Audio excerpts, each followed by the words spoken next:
오늘 말씀 본문은 디모데전서 2장 1절부터 15절입니다.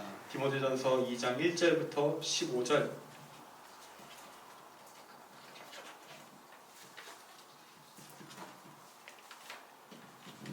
디모데전서 2장 1절부터 15절 말씀인데요. 오늘 말씀은 제가 읽겠습니다. 제가 처음부터 끝까지 읽겠습니다. 이유가 있어요. 여러분들이 들으시면 제가 그냥 스스로 직접 읽는지에 대해서는 아실 겁니다. 제가 봉독해 드리겠습니다.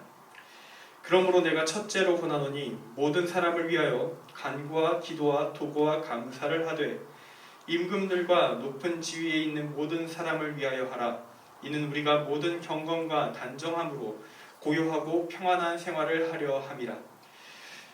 이것이 우리 구주 하나님 앞에 선하고 받으실 만한 것이니 하나님은 모든 사람이 구원을 받으며 진리를 아는 데에 이르기를 원하시느니라. 하나님은 한 분이시요 또 하나님과 사람 사이의 중보자도 한 분이시니 곧 사람이신 그리스도 예수라. 그가 모든 사람을 위하여 자기를 대속물로 주셨으니 기약이 이르러 주신 증거니라. 이를 위하여 내가 전파하는 자와 사도로 세움을 입은 것은 참말이요 거짓말이 아니니 믿음과 진리 안에서 내가 이방인의 스승이 되었노라. 그러므로 각처에서 남자들이 분노와 다툼이 없이 거룩한 손을 들어 기도하기를 원하노라. 또 이와 같이 여자들도 단정하게 옷을 입으며 소박함과 정절로서 자기를 단장하고 따은 머리와 금이나 진주나 값진 옷으로 하지 말고 오직 선행으로 하기를 원하노라. 이것이 하나님을 경외한다 하는 자들에게 마땅한 것이니라. 여자는 일체 순종함으로 조용히 배우라. 여자가 가르치는 것과 남자를 주관하는 것을 허락하지 아니하노니 오직 조용할지니라. 이는 아담이 먼저 지음을 받고 하와가 그 후며 아담이 속은 것이 아니고 여자가 속아 죄에 빠졌음이라. 그러나 여자들이 만일 정숙함으로써 믿음과 사랑과 거룩함에 거하면 그의 해산함으로 구원을 얻으리라. 아멘. 오늘 말씀의 제목은 이 땅의 현실 위에 세워진 말씀, 이 땅의 현실 위에 세워진 말씀입니다.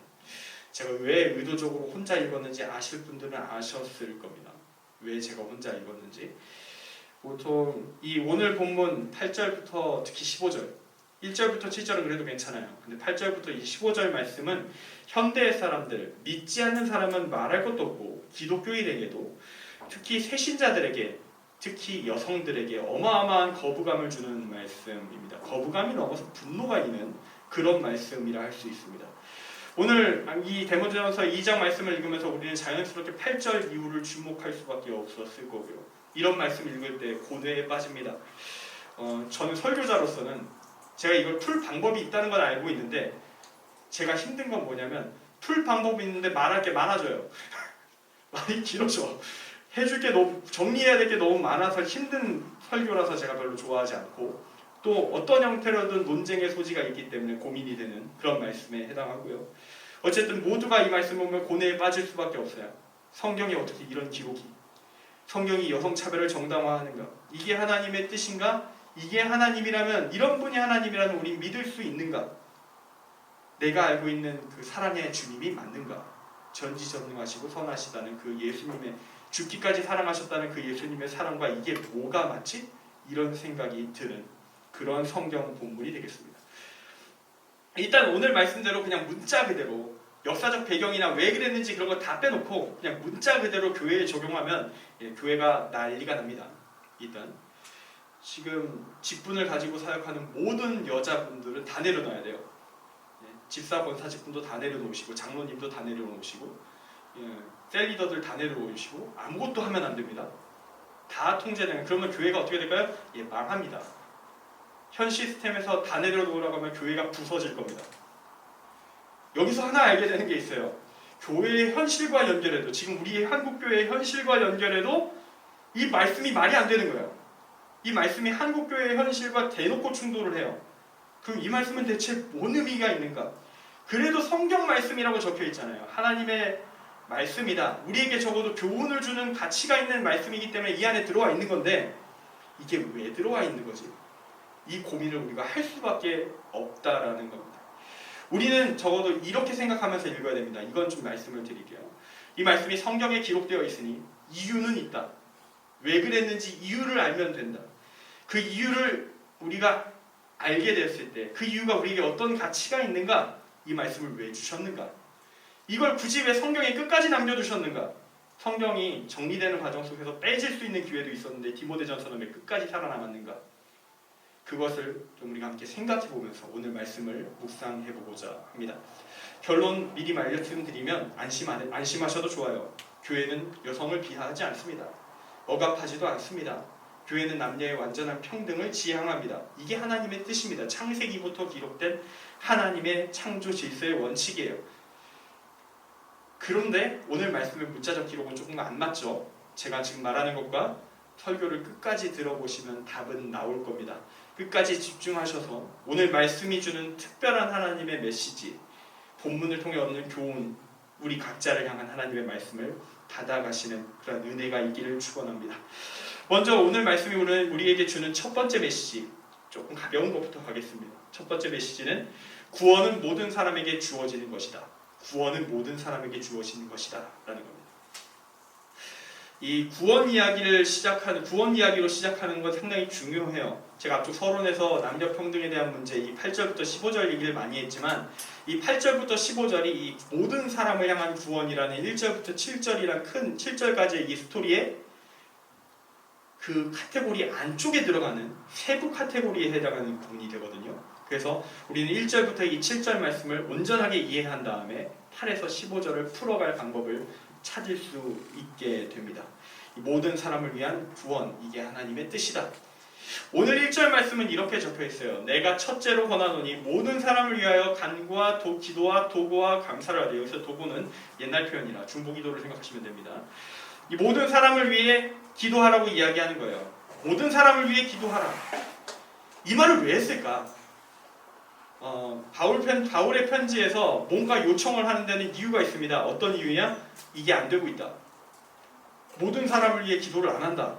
에베소 교회 사람들이.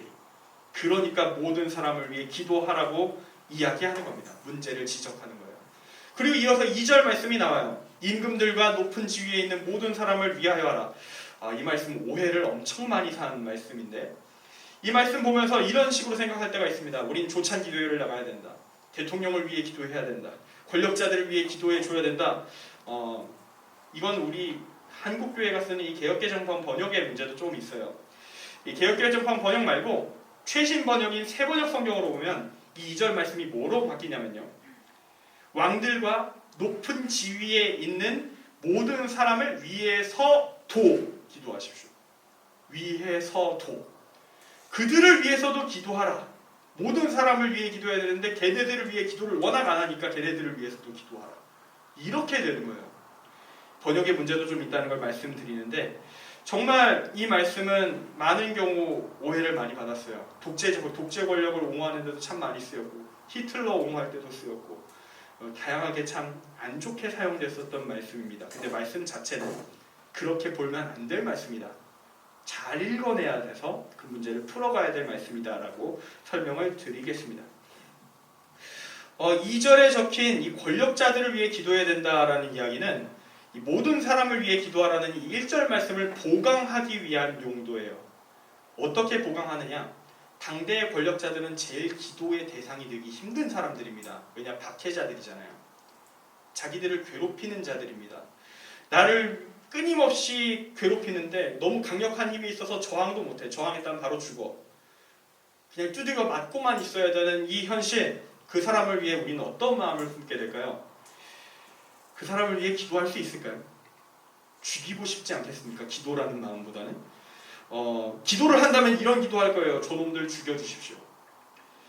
파멸을 주십시오. 제가 생각할 수 있는 최대치의 잔혹한 말들을 총동원해가지고 이렇게 죽여주십시오. 이런 기도는 좀 하기 쉬울 거예요. 근데 이게 기도는 아니죠. 이걸 기도라고 할 수 있을까? 적어도 오늘 말씀에서 요청하는 기도의 맥락은 안 맞습니다. 구원을 바라는 기도.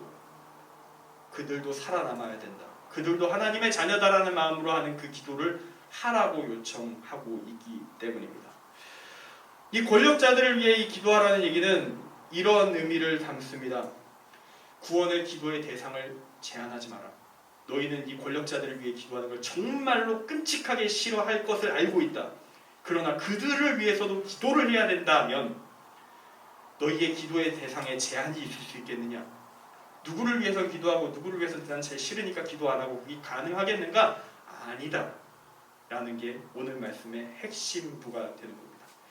그리고 2절에서 말이 이어집니다. 2절에서 이어지는 말에 이렇게 적혀 있어요. 이는 우리가 모든 경건과 단정함으로 고요하고 평안한 생활을 하려 함이라. 이 말씀도 오해 참 많이 받았습니다. 이건 권력자들을 위해 기도를 하면 우리의 인생이 평안해지지 않겠니? 막 이런 식으로 연결될 때가 있었는데 그런 거 아닙니다. 오늘 말씀은 어떤 의미를 갖고 있냐면요. 여기서 강조점은 고요하고 평안한 생활이 아니에요. 어디에 있냐면 모든 경건과 단정함으로, 여기가 오늘 말씀의 강조점이다. 2절 말씀의 강조점입니다. 기독교에서 말하는 모든 경건과 단정함으로 이루는 고요하고 평안한 생활, 그건 뭘까요? 교회에서 가장 소망하는, 기독교에서 가장 소망하는 목표입니다. 천국의 삶입니다. 천국에 이르는 삶, 그걸 말하는 겁니다. 너희가 모든 사람을 위해 사랑하고 모든 사람을 위해 기도해야 한다. 그게 경건과 단정한 온전한 그리스도인의 모습이니 그때 너희가 진실로 평온을 얻을 것이다. 구원을 얻을 것이다. 그것이 하나님의 뜻이다 라고 선포하고 있는 말씀인 겁니다. 그리고 이제 4절부터 6절, 여기 좀 이제 1절부터 3절 맥락을 좀 이해하셨을 거예요. 이제 4절부터 6절은 이 천국에 이르는 삶이 대체 무엇인가, 이걸 이제 예수님에 대해서 설명하면서 예수님이 이루신 하나님의 뜻에 대해서 이야기하면서 풀어갑니다. 천국에 도달하는 삶이란 하나님의 뜻인 모든 사람이 구원을 받고 진리는 아는 것을 위하여 자기 목숨을 바치신 예수 그리스도처럼 사는 것이다. 오직 주 예수 그리스도만이 구원의 길이다. 진리를 아는 방법이다. 다른 길은 없다. 이게 오늘 말씀 4에서 6절이에요. 그렇다면 이 예수 그리스도, 모든 사람을 왜 구원을 위해 죽으신 예수 그리스도를 믿는다는 그리스도인들 어떻게 기도해야 되는가? 모든 사람을 위해 죽으신 분을 믿는 자들이여 모든 사람을 위해 기도해야 되지 않겠느냐? 이렇게 맥락이 연결되는 겁니다. 그 스토리 안에서 7절 말씀도 이 맥락 안에서 이해를 해야 돼요. 7절에 이렇게 적혀 있습니다. 이를 위하여 내가 전파하는 자와 사도로 세움을 입은 것은 참말이요 거짓말이 아니니 믿음과 진리 안에서 내가 이방인의 스승이 되었노라. 참말이요 거짓말이 아니다. 이방인의 사도, 유대인이었지만 유대인으로서 이방인들을 구원하기 위해 나가야 했었던 자신의 사명을 받았었던 내가 말하노니 유대인이나 이방인이나 다 구원의 대상이니 제한을 걸지 말 것이다. 이 얘기를 함께 하고 있는 겁니다. 그럼 이제 이걸 풀어가야 돼요. 대체 왜 에베소 교회 성도들은 모든 사람을 위해 기도하지 않았을까? 예수 그리스도를 믿는다고 하면서 왜 모든 사람을 위해 기도를 하지 않았을까?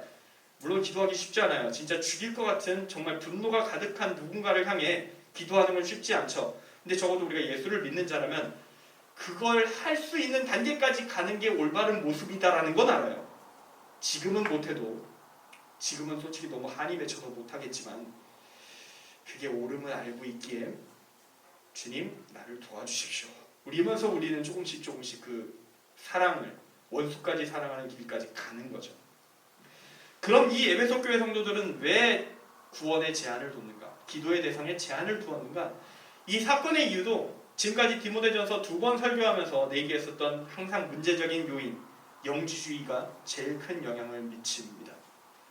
당시에 영지주의에 빠진 사람들은 구원의 영역을 자신들이 생각하는 진리를 아는 자까지로 제한했어요. 자신들이 생각하는 진리를 아는 자까지로 구원의 대상, 기도해야 될 대상, 모든 걸 제한하였습니다. 이 과정 속에서 보통 어떻게 되냐면 자신의 출신 성분에 따라서 진리에 대한 관념이 비슷한 사람들끼리 서로 갈라져도 투닥투닥하고 싸우기 시작합니다. 가장 크게 갈라진 게 어디였을까요? 유대인 영지주의자와 그리스인 영지주의자가 제일 치고받고 싸웁니다. 한쪽은 철학을 붙들고 한쪽은 율법을 붙들고 교회 내에서 쌈박질을 합니다. 서로를 위해 절대로 기도하지 않습니다. 저놈들은 지옥 갈 것이고 우리는 구원받는다. 이렇게 하면서 서로 치고받고 있는 거죠. 혼돈 그 자체입니다. 사도 바울은 이 디모데에게 에베소 교회의 이런 상황 진압하라고 이야기하는 겁니다. 그 진압의 방법을 이렇게 제시합니다. 너희들 그래도 예수 믿는 자들 아니더냐. 예수님이 어떻게 죽으셨니? 어떤 목적으로 죽으셨니? 예수님은 모든 인류를 위해 죽으셨다. 구원은 진리는 예수 그리스도에 얻을 길이 없다. 니들이 말하는 것처럼 율법 수행으로 되는 것도 아니고 고행을 한다고 될 것도 아니고 그렇게 다른 것으로 되는 것이 아니다. 철학을 단련한다고 되는 것도 아니다.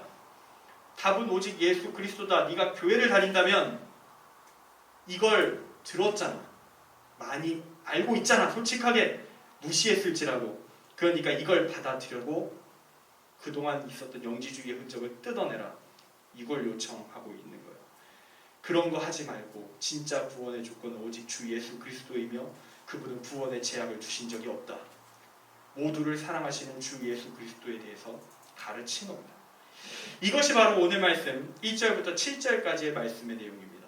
이 영지주의라는 에베소 교회만의 특정한 상황, 우리에게는 좀 잘 안 다가올 수 있는 이야기일 수 있어요.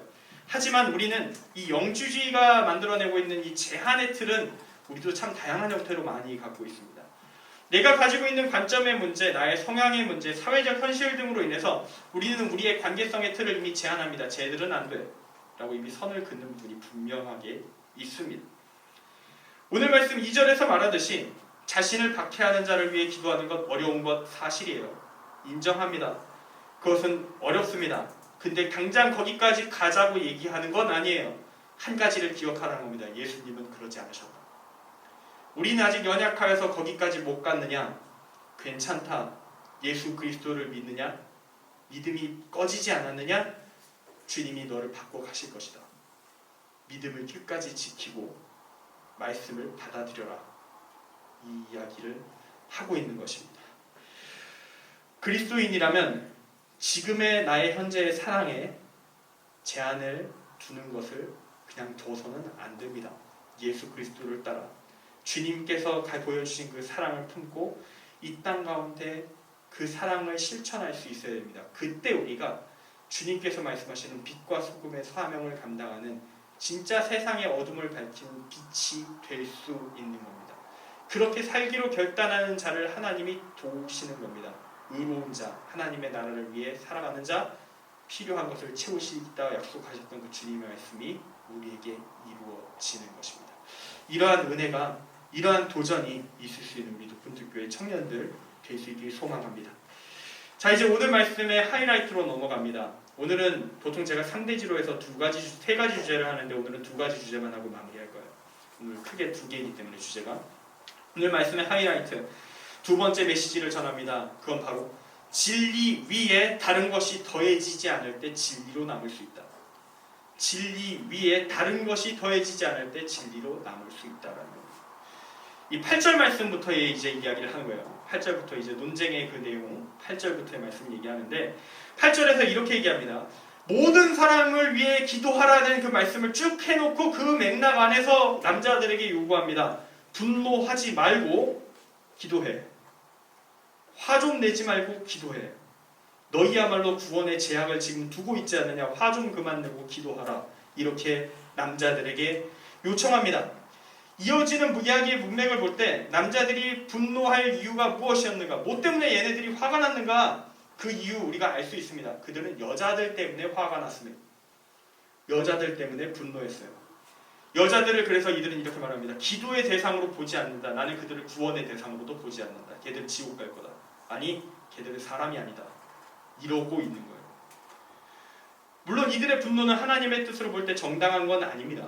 정당한 것이 아닙니다. 근데 그렇다고 이때 상황에서 여자들이 전적으로 잘했느냐? 그것도 또 재밌게도 보면 아니에요. 자세히 파고들어도 보면 왜 그랬던 것일까? 이제부터 본문만 보면 속이 턱턱 막히는 이 본문을 어떻게든 풀 수 있는 그 역사적 배경이라는 것을 여러분에게 설명드리겠습니다. 당시 사회는 철저한 가부장제였거든요. 남성은 여성보다 우월한 존재라고 여겨졌고요. 특히 로마 말고 로마, 이 이탈리아 본토 거기에 라틴족들은 조금 여성 인권이 있었어요. 여자들이 상속도 하고 그랬었는데 그 외에 그리스 지역은 여자가 그냥 어떤 존재냐? 그냥 소유물이에요.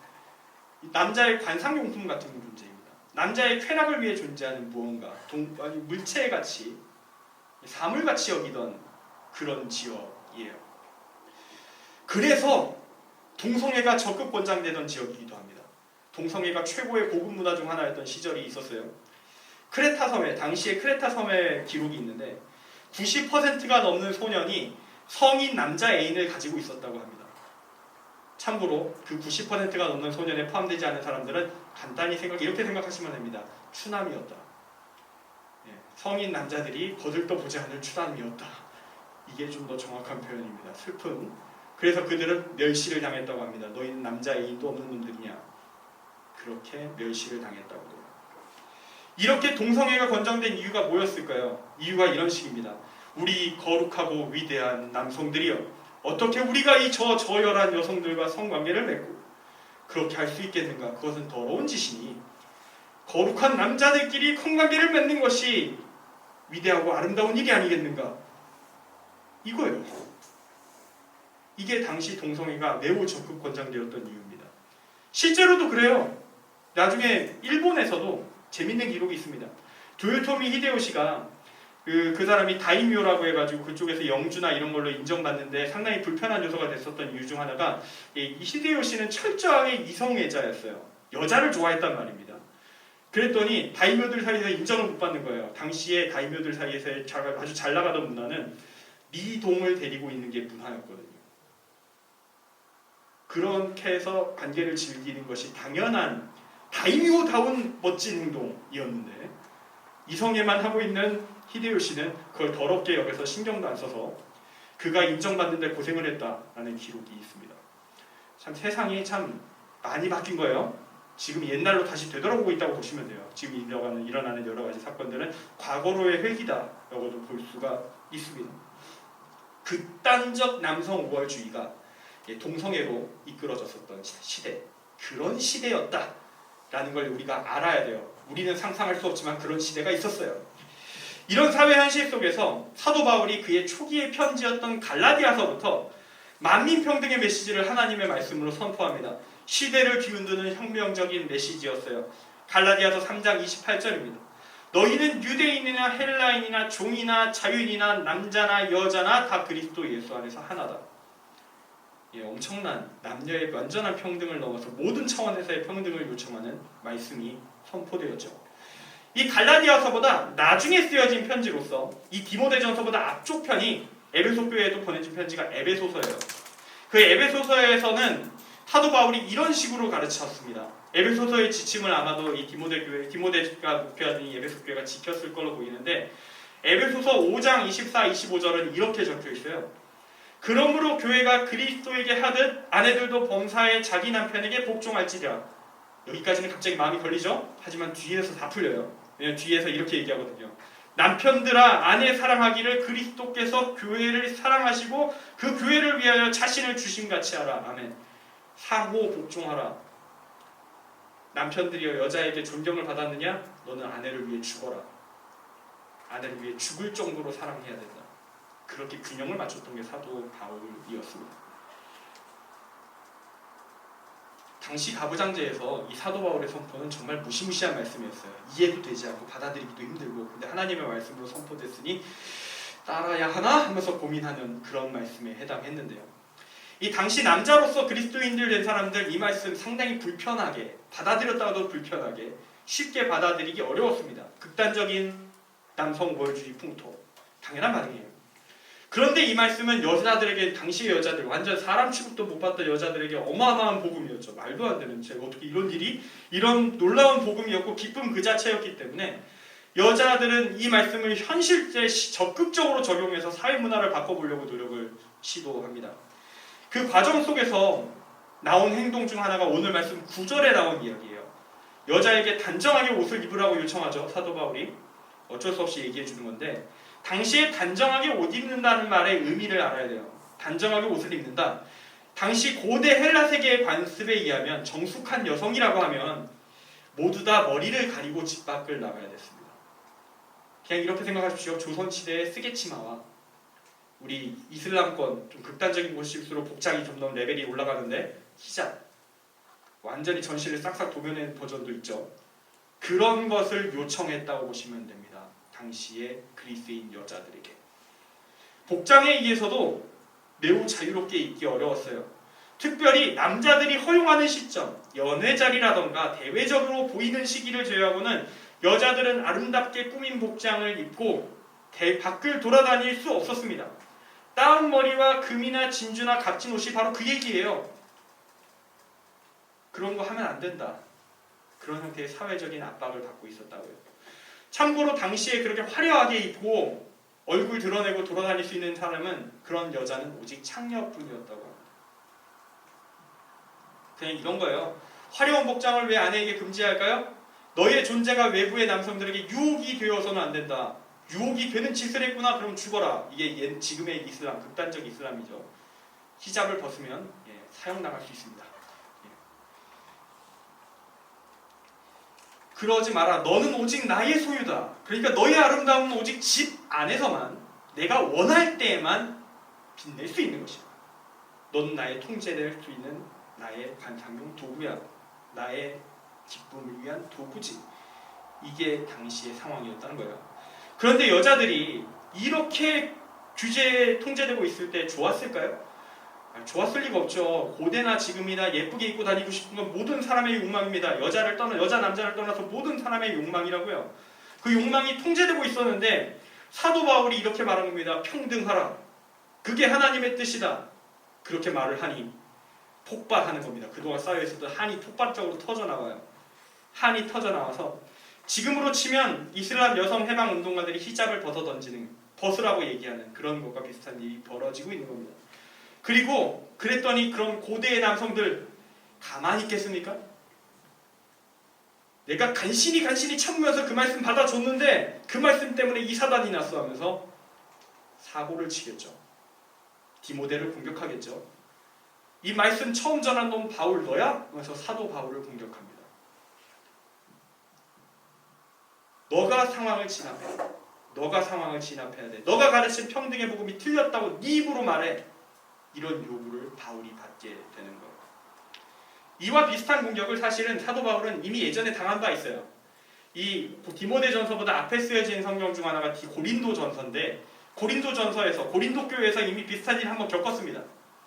그때 어떤 일이 있었냐면 고린도전서 11장에서 비슷한 상황이 있었는데 그때 사도 바울이 오늘 말씀보단 덜 후퇴했지만 한 발 후퇴했어요. 왜냐하면 이런 일이 벌어진 거예요. 남자들이 여자들을 집 안에 가둬놓고 패요. 두들겨 패요. 말 안 듣는다고. 교회에 보내지 않습니다.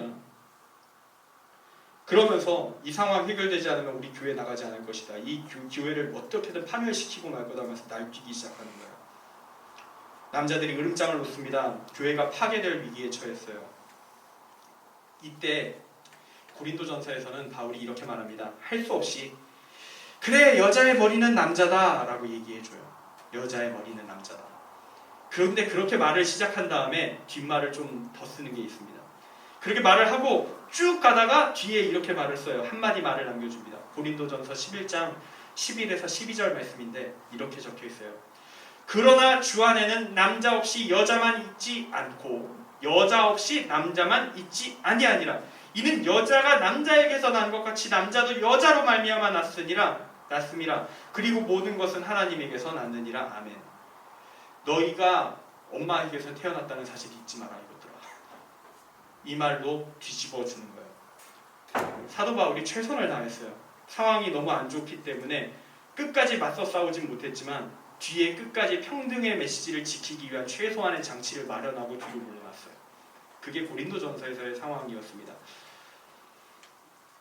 이처럼 사도 바울은 현실적인 상황이 심각했을 때 가끔 이렇게 적절한 형태의 적용을 해서 타협을 해서 마무리 지은 순간들도 있습니다. 그래서 오늘 말씀의 제목이 이거였죠. 현실이 위해 세워진 말씀. 우리가 보는 이 성경 말씀은 전부 이러한 현실 속에서 세워진 말씀입니다. 근본적인 하나님의 메시지도 진리도 있지만 어쩔 수 없이 상황에 맞춰서 적용했었던 시대적 상황에 맞춰서 적용했었던 흔적들도 같이 남아있는 게 오늘 성경 말씀이라는 거예요. 근데 오늘 말씀은 고린도전서 수준의 중화도 하지 못합니다. 사도 바울이. 사태가 더 심각했다는 얘기를 할 수 있겠어요. 바울은 10절에서 여성들에게 오직 선행을 하라고 말하면서 여자들에게 세부적인 지침을 주는데요. 그 내용은 이 갈라디아서, 에베소서, 심지어 고린도전서에서까지도 최선을 다해 살려냈었던 남녀평등 메시지와 정면 충돌하는 얘기예요. 네, 다시 한번 마음이 아프지만 다시 한번 읽어드립니다. 여자는 일체 순종함으로 조용히 배우라. 여자가 가르치는 것과 남자를 주관하는 것을 허락하지 아니하노니 오직 조용할지니 이는 아담이 먼저 지음을 받고 하와가 그 후며 아담이 속은 것이 아니고 여자가 속아 죄에 빠졌습니다. 여기서 아담과 하와 이야기가 나오는데 이 이야기도 겉으로 볼 때는 사실을 나열하는 것처럼 보이지만 사도 바울은 이미 이전에 로마서에서 이 안에 담긴 의미 그렇지 않다고 선언했었어요. 이런 말 아니다라고 얘기했었어요. 제가 시간이 없어서 관련 얘기 다 하기 시작하면 제가 이제 또 1시간을 더 얘기하게 되기 때문에 제가 다 끊어내고 한 가지 사례만 좀 말씀을 드릴게요. 창세기 얘기를 조금만 해드릴 텐데 창세기를 자세히 읽다 보면 하와가 유혹받을 때 아담도 같은 자리에 있었어요. 뱀의 말을 같이 듣고 있습니다. 창세기 3장에서 뱀은 계속 너희에게 하면서 복수의 대상에게 말을 겁니다. 같이 앉아있단 말이에요. 남자와 여자가 양쪽이 같이 유혹을 받았어요. 그래서 사도 바울이 그걸 압니다. 그래서 로마서 5장 12절에서 바울이 이렇게 말해요. 그러므로 한 사람으로 말미암아 죄가 세상에 들어오고 죄로 말미암아 사망이 들어왔노니 이와 같이 모든 사람이 죄를 지었으므로 사망이 모든 사람에게 이르렀느니라 할 때 이 죄를 들여온 한 사람은 하와가 아닙니다. 아담을 얘기해요. 아담에게 문제가 있었다라고 얘기를 합니다. 로마서에서. 여자가 뱀과 재화를 주도했었던 건 맞아요. 그때 사건에서. 근데 남자도 그 자리에 같이 있지 않았냐는 거예요. 그리고 그렇게 먼저 존재하게 된 것을 좋아한다면 순서상 성경 기록 순서상 먼저 존재하게 기록된 것을 그렇게 좋아한다면 그렇게 우월하다 생각한다면 남자가 그때 여자를 도와줬어야지. 왜 멍을 때리고 있었느냐. 멍 때리기 더 큰 죄 아니냐. 더 많이 알고 있는 놈이 멍을 때리는 게 더 큰 죄지. 그 얘기를 하고 있었던 겁니다. 로마서에서. 그런데 왜 이런 바울이 이렇게 끝까지 평등의 메시지를 지키려고 안간힘을 썼던 바울이 오늘 디모데전서 상황에서는 정말 가혹할 맛 정도로 입을 다뭅니다. 적어도 고린도전서 정도로 수습은 좀 가능하지 않았을까 싶은데 그것조차도 하지를 못해요. 왜 그랬는가? 또 나옵니다. 영지주의의 문제가 또 나옵니다. 제가 지난주에 영지주의는 육체를 부정적인 것이라고 여긴다고 했죠. 오직 영만이 지식을 얻고 영만이 구원을 받으며 이 육체는 버려진다. 그러니까 욕망에 미쳐 굴려도 되고 고행시켜도 된다. 이런 생각을 가지고 있었던 사람들이에요. 그 사람들이 결혼을 어떻게 보겠습니까? 불필요한 것, 육체노름, 쓸데없는 짓이다. 결혼을 악마의 행위로, 영적인 지식을 얻기에 부적절한 행위로 취급합니다. 출산을 어떻게 바라볼까요? 출산도 죄악입니다. 이 세상에 육신을 입은 누군가를 또 하나 만들어내는 이 큰 죄악이 어디 있겠는가? 이런 식으로 접근했었어요. 그 자체가 저주다라고 얘기를 했던 사람들입니다. 근데 여기에 놀랍게도 이 에베소 교회의 많은 여자들이 이러한 영지주의에 빠져듭니다. 아이러니하게도 당시 여자들이 이 이단에 많이 빠진 이유는요. 바울이 가르친 제대로 된 복음, 여성 해방의 복음 때문이었어요. 여성 해방 운동을 하고 싶습니다. 이렇게 해보는데 잘 안 되죠. 남자들과 싸우다 보니까 결혼이란 분야가 너무 속이 터지는 겁니다. 결혼하지 않는 게 맞다라는 생각도 들기 시작하고 이 출산이라는 것이 저 남자들을 위한 것만이 아닌가 이런 생각이 들고 그러면서 출산도 거부하고 영지주의를 받아들여서 저항을 하기 시작합니다. 근데 그게 하나님의 뜻은 아니었던 거예요. 제가 오늘 두 번째 대지를 이렇게 적었어요. 진리 위에 다른 것을 얻지 말라고. 그 순간 진리가 아니라고. 여성 해방의 복음은 진리였죠. 근데 거기다가 출산 거부와 결혼 거부를 붙이면 어떻게 해야 됩니까? 이단으로 전환되어 버린 이 여자들을 어떻게 해야 됩니까? 진리를 위한 투사였는데 어느 순간 이상하게 무너져 버린 이 사람들을 어떻게 해야 됩니까? 사도 바울이 이때 할 수 없이 이들을 끊어냅니다. 할 수 없이 이 사람들을 끊어냅니다. 여자들 편을 들어주는 순간 영지주의 편을 들어주게 돼 있어요. 이단들 편을 들어주게 돼 있어요. 이 상황에서. 그래서 할 수 없이. 당시 남자들이라고 영지주의에 안 빠진 건 아니지만 사건 터지고 있는 문제가 그쪽이니 할 수 없이 남자들의 손을 들어줍니다. 그게 오늘 말씀의 마무리가 되는 거예요. 이단으로부터 교회를 지키기 위해 바울이 눈물을 머금고 오늘 말씀을 전하였다라고 이해할 수 있습니다.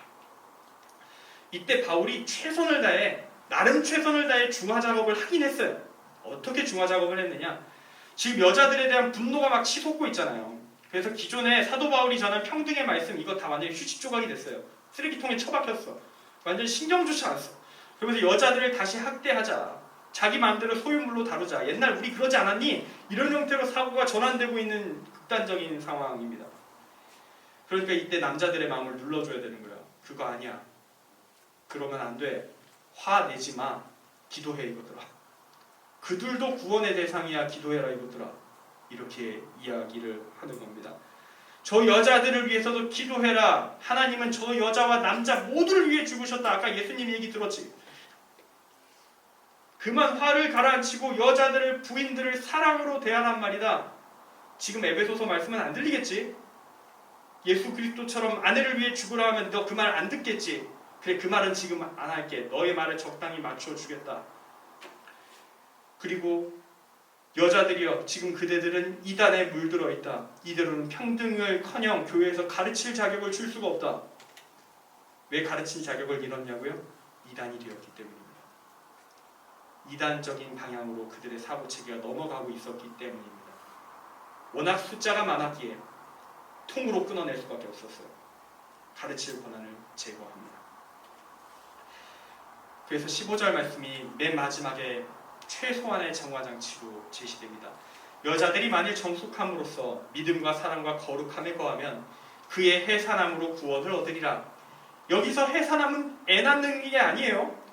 아니 애를 낳으면 천국 가겠습니까? 말이 안 되는 거잖아요. 이 해산함은 애 낳는 게 아닙니다.